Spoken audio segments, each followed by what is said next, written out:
कुंती यदुवंश के राजा सूरसेन की पुत्री थी। बचपन में उसका नाम प्रथा था। राजा सूरसेन के फुफेरे भाई कुंती भोज निसंतान थे। उन्होंने कुंती को गोद लेकर उसका पालन पोषण किया। एक बार कुंती ने अपने यहाँ पधारे हुए ऋषि दुर्वासा की ऐसी सेवा की कि उन्होंने प्रसन्न होकर उसे वरदान मांगने को कहा। दुर्वासा ने कुंती को वर देते हुए कहा, मैं तुम्हें ऐसा देवी मंत्र दे रहा हूँ जिसका प्रयोग कर तुम किसी भी देवता को आमंत्रित कर सकती हो। इसका प्रयोग आवश्यकता पड़ने पर ही करना। कुंती ने कुमार अवस्था में कौतूहलवश प्रकृति के तेजस्वी देवता सूर्य का ध्यान किया। वरदान के अनुरूप उसने सूर्य जैसे तेज सभी बालक को जन्म दिया। लोक अपवाद के भय से एकांत साधना का बहाना बनाकर वह 1 वर्ष महल में कैद रही। विश्वस्त दासियों की सहायता से उसने अपने पुत्र को, जो कालांतर में कर्ण कहलाए, को जन्म देकर नदी में बहा दिया। हस्तिनापुर के राजा विचित्र वीर्य के छोटे पुत्र पांडु से उसका विवाह हुआ। पांडु के बड़े भाई धृतराष्ट्र अंधे थे। पांडु ने अपने पराक्रम से अनेक राज्यों को जीता था। वे हमेशा अपनी दोनों पत्नियों कुंती और माद्री के साथ हिमालय में रहा करते थे। पांडु अकस्मात अक्षय रोग के शिकार हो गए, जो संतान उत्पत्ति के अयोग्य हो गए। अतः कुंती ने दुर्वासा के वरदान से उन 3 पुत्रों को जन्म दिया, जो युधिष्ठिर, अर्जुन तथा भीम थे। पांडु की दूसरी पत्नी माद्री ने कुंती के वर की सहायता से अश्विनी कुमारों का ध्यान किया, तो उसने नकुल और सहदेव उत्पन्न हुए। पांडु की मृत्यु के बाद कुंती और माद्री दोनों ही सती होना चाहती थी, किंतु माद्री ने कुंती को अपने दोनों पुत्रों का भार सौंप दिया और वह पांडु के साथ सती हो गई। कुंती बहुत परोपकारी थी। एक बार एक ब्राह्मण ने कुंती को नरभक्षी वरराक्षस के अत्याचार के बारे में बताकर उसे मुक्ति का उपाय पूछा।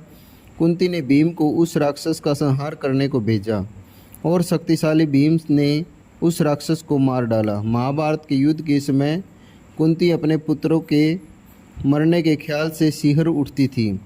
उसने कृष्ण की सहायता से दुर्योधन को संधि प्रस्ताव भेजा था ताकि युद्ध ही न हो, किंतु दुर्योधन ने उसे ठुकरा दिया। कुंती ने राज्य छीन जाने के जुए में हारे अपने पुत्र कर्ण के अपमान को, कुलशील बहू द्रौपदी के अपमान को झेलने का कष्ट सहा था। कुंती ने भी द्रौपदी के अपमान का प्रतिशोध लेने हेतु पांडवों से कहा था। कौरवों द्वारा लाक्षागृह में आग लगाए जाने पर किसी तरह उसने तथा 5 पांडवों ने अपनी जान बचाई थी। कुंती ने अनजाने में ही अपनी बहू द्रौपदी को 5 पांडवों की पत्नी बनने के वचन दे दिया था।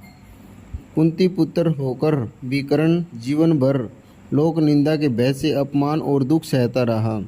अपने पुत्र कर्ण की अपमानजनक दशा को देखकर कुंती भी बहुत रोती थी। लोक निंदा के भय से उसने जन्मजात कवच और सोने का कुंडल धारण किए हुए कर्ण को अंत तक अपना पुत्र न कह पाने की पीड़ा भी झेली।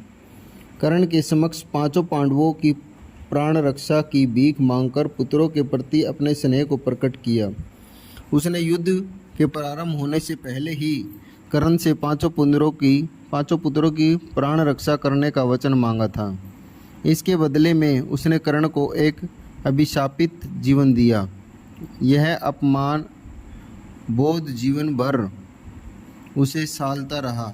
महाभारत के युद्ध में पांडवों की विजय के बाद उन्हें जब हस्तिनापुर का राज्य मिला, तब कुंती 15 वर्षों तक राजमाता के रूप में सुख भोगकर गंधारी धृतराष्ट्र के वन को चली गई। जाने से पूर्व उसने द्रौपदी के सम्मान की हर समय रक्षा करने का वचन तथा दुर्भाग्यशाली पुत्र कर्ण की मृत्यु के बाद प्रत्येक वर्ष उसके श्राद्ध क्रम को विधिवत करते रहने का पांडवों से वचन लिया और वनवास का कष्ट सहते हुए वैराग्य की साधना पूर्ण कर अपनी प्राणाहुति अग्नि को देवता को समर्पित कर दी। कुंती का संपूर्ण जीवन विसंगतियों से भरा पड़ा था। अनजाने में सूर्य का आह्वान कर उसने सूर्य पुत्र कर्ण को जन्म तो दिया, किंतु उसे पुत्र न कह सकी। कर्ण अभिशप्त जीवन जीता रहा। कर्ण को अभिशप्त जीवन जीते देखकर इसी पीड़ा में आजीवन घुलती रही। अपने समस्त पुत्रों के बदले में कर्ण का बलिदान उसके लिए बहुत कष्टदायक था। उसने समय और परिस्थिति के अनुरूप अपने विचारों और कार्यों में संतुलन बनाए रखा।